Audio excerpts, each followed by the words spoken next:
Assalamualaikum warahmatullahi wabarakatuh. Hai, selamat pagi anak-anak smart semua.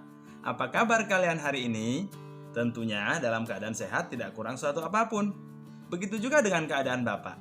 Baik, kita lanjutkan kembali pembelajarannya ya. Tetap semangat dan selalu tersenyum. Baiklah anak-anak smart sekalian, hari ini kita akan belajar tema 1, selamatkan makhluk hidup. Subtema 3, ayo selamatkan hewan dan tumbuhan dalam pembelajaran 1.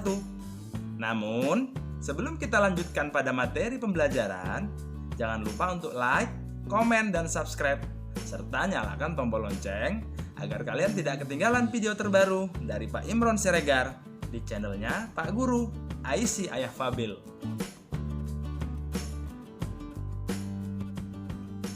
Sebelum kita memulai pembelajaran, mari kita berdoa menurut agama dan kepercayaan masing-masing. Berdoa, mulai. Berdoa, selesai. Selanjutnya, mari kita simak dulu kompetensi dasar dan tujuan pembelajaran yang akan kita capai pada pembelajaran hari ini. Kompetensi dasar muatan pelajaran IPA yaitu 3.1, membandingkan cara perkembangbiakan hewan dan tumbuhan. 4.1, menyajikan karya tentang perkembangbiakan tumbuhan. Kompetensi dasar muatan pelajaran bahasa Indonesia yaitu 3.1, menyimpulkan informasi berdasarkan teks laporan hasil pengamatan yang didengar dan dibaca. 4.1, menyajikan simpulan secara lisan dan tulis dari teks laporan hasil pengamatan atau wawancara yang diperkuat oleh bukti. Kompetensi dasar muatan pelajaran IPS yaitu 3.1, mengidentifikasi karakteristik geografis dan kehidupan sosial budaya, ekonomi, dan politik di wilayah ASEAN. 4.1, menyajikan hasil identifikasi karakteristik geografis dan kehidupan sosial budaya, ekonomi, dan politik di wilayah ASEAN. Itulah kompetensi dasar muatan pelajaran IPA, Bahasa Indonesia, dan IPS yang akan kita bahas pada pembelajaran hari ini. Adapun tujuan pembelajaran yang akan kita capai pada pembelajaran hari ini yaitu 1. Peserta didik mampu menjawab pertanyaan tentang pelestarian hewan dengan tepat. 2. Peserta didik mampu melaporkan cara melestarikan hewan di lingkungan setempat dengan tepat. 3. Peserta didik mampu menemukan ide pokok dengan bantuan diagram. 4. Peserta didik mampu menuliskan kesimpulan dengan terperinci. 5. Peserta didik mampu menyebutkan kehidupan politik dari dua negara terkait kondisi geografisnya dengan benar. 6. Peserta didik mampu menulis laporan tentang perbedaan kehidupan politik dari dua negara terkait kondisi geografisnya dengan benar melalui diagram pen. Baiklah anak-anak smart sekalian, pernahkah kalian masuk ke hutan? Atau ada di antara kalian yang tahu tentang hutan? Dan apa manfaat hutan bagi makhluk hidup? Hutan, menurut KBBI adalah tanah luas yang ditumbuhi pohon-pohon. Secara umum, hutan adalah sebuah kawasan yang ditumbuhi dengan lebat oleh pepohonan dan tumbuhan lainnya, dan berfungsi sebagai habitat hewan, penampung karbon dioksida, pelestari tanah, dan salah satu aspek penting biosfer bumi. Menurut undang-undang, hutan adalah suatu kesatuan ekosistem berupa hamparan lahan berisi sumber daya alam hayati yang didominasi pepohonan dalam persekutuan alam lingkungannya, yang satu dan yang lainnya tidak dapat dipisahkan. Adapun beberapa fungsi dan manfaat hutan bagi makhluk hidup adalah sebagai berikut. Yang pertama, sebagai paru-paru dunia. Maksudnya, hutan menghasilkan oksigen dan menyerap karbon dioksida. Pepohonan pada hutan menjadi sumber penghasil oksigen alami yang sangat penting bagi keberlangsungan hidup manusia. Hal ini yang membuat hutan dijuluki sebagai paru-paru dunia. Yang kedua, hutan menjaga keseimbangan ekosistem. Hutan juga memiliki manfaat untuk menjaga keseimbangan ekosistem. Di dalam hutan, terdapat ratusan spesies hewan dan tumbuhan yang berbeda-beda. Hal ini membuat ekosistem alam menjadi tetap seimbang, di mana banyak berlangsung proses-proses alam seperti rantai makanan. Hutan juga terdiri dari komponen biotik dan abiotik.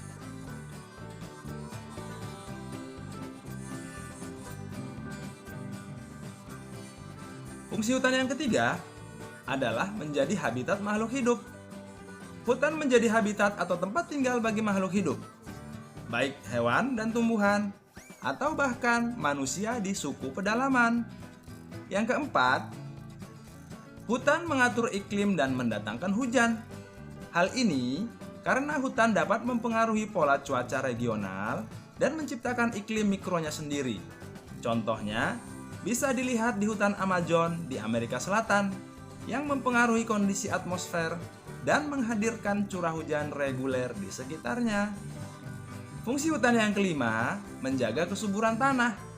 Hal ini karena terdapat banyak tumbuhan yang jika daunnya berguguran, maka akan menjadi membusuk dan terurai sehingga berubah menjadi tanah humus.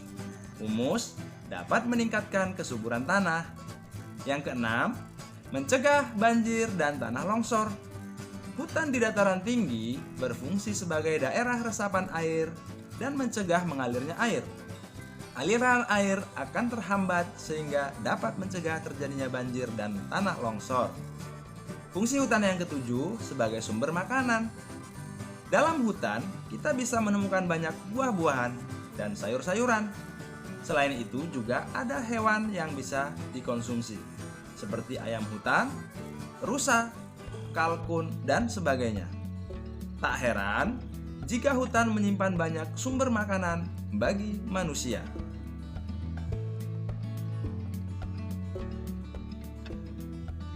Fungsi hutan yang kedelapan adalah sebagai bahan medis dan obat-obatan.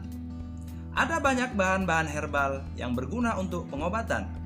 Begitu pula dengan aneka tumbuhan untuk pengobatan secara alamiah. Hutan menyimpan banyak bahan untuk keperluan medis. Fungsi hutan yang kesembilan adalah membersihkan polutan. Hutan akan mengurangi polusi karbon dioksida yang ada di sekitarnya. Hutan menggunakan phytoremediation untuk membersihkan polutan-polutan tertentu. Pepohonan bisa mengurai racunnya sehingga menjadi tidak terlalu berbahaya. Fungsi hutan yang ke-10 adalah menampung air. Hutan dapat menyerap air hujan, meski tentu tidak semuanya dapat diserap. Air yang mengalir melewati akarnya akan turun ke dalam aquifer, mengisi kembali air tanah yang penting untuk minum, sanitasi, irigasi, dan kebutuhan manusia lainnya. Fungsi hutan yang ke-11 adalah mengatur temperatur bumi. Adanya pepohonan menciptakan area teduh yang sejuk. Hal ini akan menurunkan temperatur daerah di sekitarnya, sehingga menjadi lebih asli dan lebih sejuk. Hutan dapat mendinginkan daerah yang panas karena banyaknya pepohonan. Fungsi hutan yang ke-12 adalah sebagai sumber cadangan air. Adanya berbagai jenis pepohonan merupakan salah satu sumber cadangan yang melakukan peresapan air yang sangat besar. Tidak heran jika cadangan air sangat besar terdapat di dalam hutan. Fungsi hutan yang ke-13 adalah sebagai sarana olahraga. Ada banyak jenis-jenis olahraga yang bisa dilakukan di dalam hutan. Di antaranya adalah hiking atau bersepeda. Selama dikelola dengan baik, hutan menjadi medan yang menantang untuk berolahraga. Fungsi hutan selanjutnya adalah sebagai sarana pariwisata. Hutan dapat dijadikan tempat wisata yang menyenangkan jika dikelola dengan baik. Keindahan panorama dan keanekaragaman flora dan fauna menjadi daya tarik pariwisata hutan. Nah, itulah penjelasan manfaat-manfaat hutan bagi manusia, hewan, tumbuhan, dan makhluk hidup secara keseluruhan. Hutan memiliki banyak fungsi penting bagi kehidupan, baik dari segi klimatologi, ekologi, hidrologi, ekonomi, dan sebagainya. Tahukah kalian tentang harimau Sumatera, orangutan dari Kalimantan, dan badak bercula satu dari ujung kulon? Hewan-hewan tersebut merupakan jenis hewan Indonesia yang dilindungi karena sudah langka. Untuk itu, mari kita cari tahu. Anak-anak smart, kelestarian hewan dan tumbuhan sangat bermanfaat bagi keseimbangan ekosistem dan kehidupan manusia. Pada mulanya, hewan-hewan seperti harimau Sumatera, badak bercula satu, dan orangutan dari Kalimantan hidup dengan tenang dan damai di dalam hutan yang lebat dan asri, dengan udaranya yang segar dan air yang berlimpah. Sampai suatu ketika datanglah sekelompok orang yang serakah dan tidak bertanggung jawab menebangi hutan secara liar. Lalu mereka membangun rumah dan membangun gedung-gedung bertingkat tanpa memikirkan hewan-hewan yang kehilangan tempat tinggalnya, kehilangan tempat mencari makan, dan kehilangan habitatnya.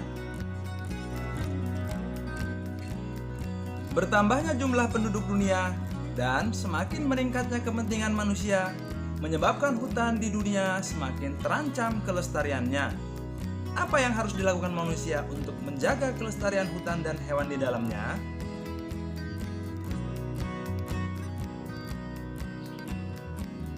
Mengapa hewan dan tumbuhan harus dilestarikan? Hewan dan tumbuhan harus dilestarikan agar yang pertama tidak punah, yang kedua dapat dimanfaatkan oleh manusia sebagai bahan makanan dan lain-lain, yang ketiga menjaga keseimbangan ekosistem antara produsen dan konsumen, yang keempat dapat dimanfaatkan sebagai sumber belajar. Lalu, bagaimana cara kita melestarikan hewan? Untuk melestarikan hewan, cara yang dapat kita lakukan adalah yang pertama, memahami pentingnya pelestarian hewan. Yang kedua, memahami cara merawat hewan peliharaan. Yang ketiga, khusus untuk hewan langka, kita tidak boleh memeliharanya, melainkan harus membiarkannya hidup di habitat aslinya dan mendukung pemerintah dalam melestarikan hewan langka tersebut. Yang keempat, pemerintah membuat penangkaran hewan langka dengan cara ex situ, yaitu penangkaran di luar habitat aslinya. Misalnya, kebun raya, kebun binatang, dan taman safari. Yang kedua, in situ, penangkaran di dalam habitat aslinya. Misalnya, taman nasional, cagar alam, suaka marga satwa, dan hutan lindung. Yang kelima, tidak melakukan perburuan liar. Yang keenam, tidak memperjualbelikan hewan langka.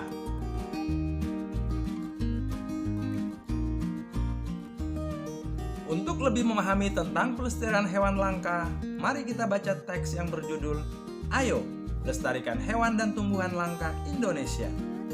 Indonesia merupakan negara kepulauan yang kaya akan beragam jenis hewan dan tumbuhan.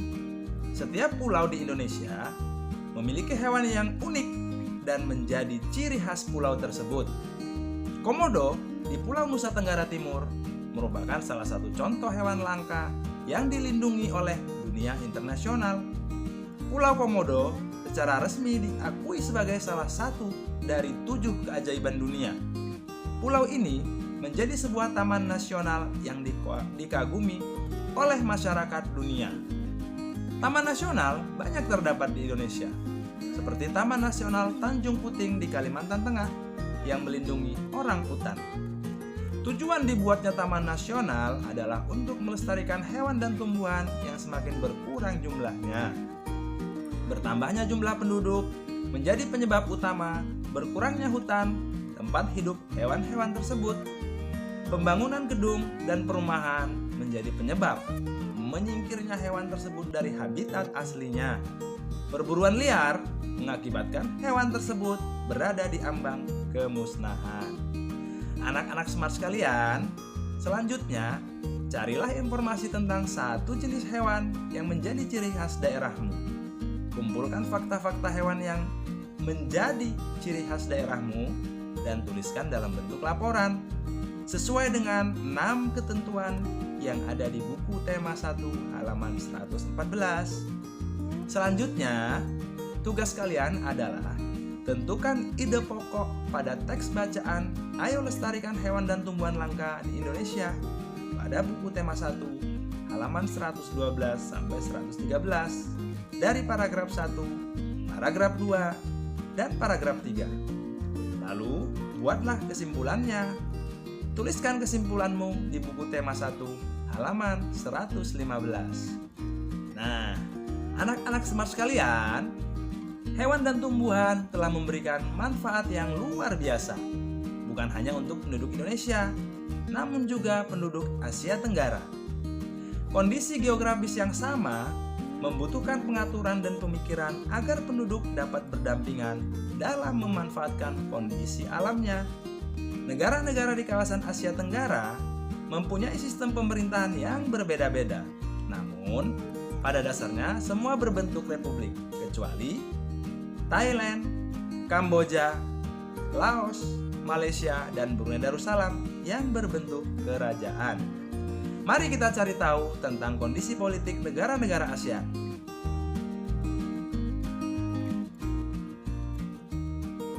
Untuk itu, silahkan kalian baca sekilas fakta politik negara-negara ASEAN di buku siswa tema 1, halaman 116 sampai 125.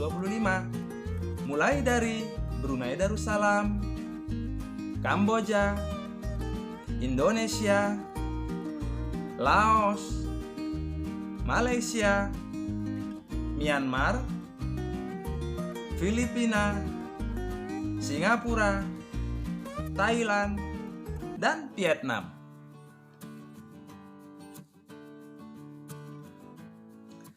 Setelah membaca sekilas fakta politik negara-negara ASEAN, maka tugas selanjutnya adalah kalian mengisi diagram pen di halaman 126 dengan memilih dan membandingkan antara dua negara ASEAN terkait kehidupan politiknya. Nah, anak-anak smart sekalian, pada hari ini kita sudah mempelajari banyak hal, yaitu tentang pelestarian hewan langka, kemudian membuat kesimpulan, lalu dilanjutkan dengan mengetahui fakta-fakta politik negara-negara ASEAN. Baiklah, anak-anak smart, tugas selanjutnya adalah kalian wajib menyerahkan hasil pekerjaanmu kepada guru kelasmu masing-masing. Demikianlah materi hari ini yang dapat Bapak sampaikan untuk anak-anak Bapak yang smart di rumah. Semoga materi yang Bapak berikan dapat bermanfaat untuk kalian. Nah, tetap belajar dan selalu jaga kesehatan. Dan jangan lupa selalu berdoa, serta patuh dan taat terhadap kedua orang tua.